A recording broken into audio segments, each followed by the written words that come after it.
3 years ago, a radical change shook the justice system. The death penalty for first-degree murder was replaced by exile. Today, those deemed beyond rehabilitation are sent to San Bernardino Island, better known as Prison Island, a place surrounded by minefields and patrolled by military destroyers, making any escape attempt virtually impossible. TV journalist crews now prepare to film a new documentary closely exploring the grim fate of the island's latest exiles. Among the prisoners are some striking figures: Bobby, involved in a $2 million heist; Lee Phillips, who blew up a bank after a denied transfer; Eddie Collins, a cop killer; Bunny Campbell, who murdered her own parents; Joy Land, who poisoned her husband; and the sinister Dr. Norman Milford, a serial killer. The newest face added to this dark lineup is Carmen Sims.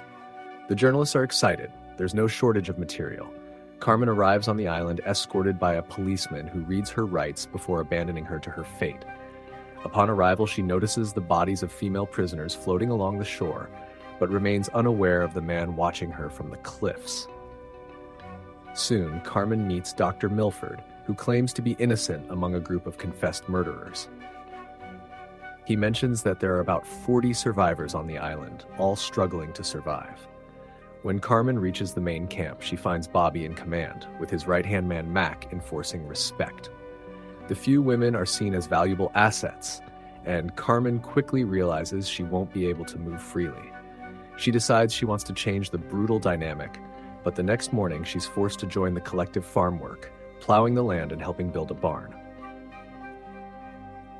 The days drag on in constant tension. Carmen learns that although some tried to escape Bobby's rule, no one knows if they succeeded. During daily chores, she injures her hands and receives help from the doctor, only to be pulled away by the foreman. At night, the women prepare for another night of labor, except Bunny, who belongs exclusively to Bobby. The brutality becomes undeniable the next day when a man killed in a fight is simply thrown off the cliff as part of a macabre ritual. The course of the story changes when a dissident group of fugitives who reject Bobby's rules ambush the women's convoy at the creek. They kill the guards and escape with the female prisoners. For the first time, Carmen and the others experience a different kind of coexistence, one based on mutual care, not brute force. Taking advantage of the calm, Lee begins producing gunpowder for grenades, while Carmen uses knowledge inherited from her grandmother to prepare a potent poison. Meanwhile, Bobby organizes a relentless hunt to regain control. When Bobby discovers a supply boat will approach the next morning, he sets an ambush. One of his men kills the policeman, seizes their weapons, and fortifies the camp. But the dissidents plan their response. Swimming to the boat, they neutralize the guard using a poisoned blowpipe and drain the fuel to prevent escapes.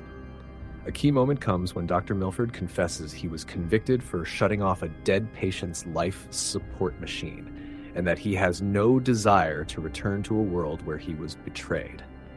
This reveals an unexpected layer of humanity in a lawless place.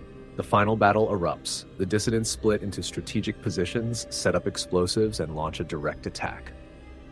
The tension peaks when Bunny, in shock, fails to play her part in the plan, forcing the doctor to step in and ignite the fuel pipes himself.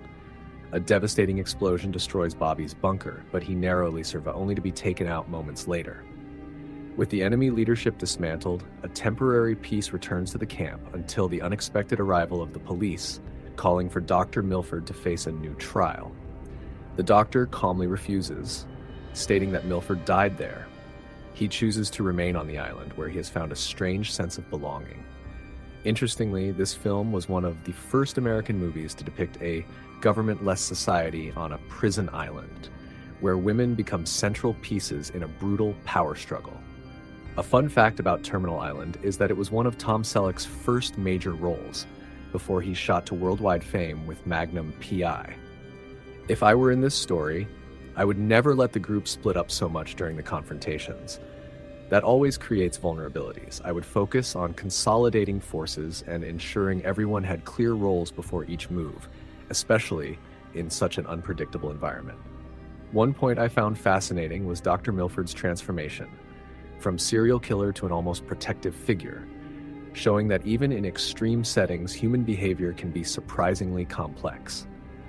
And with that, I wrap up another video here on the channel. This time I'm making shorter videos to test things out, so if you're enjoying or not, leave your opinion in the comments. And if you like this story, please subscribe to the channel and hit the like button to support it. I'll see you in the next video.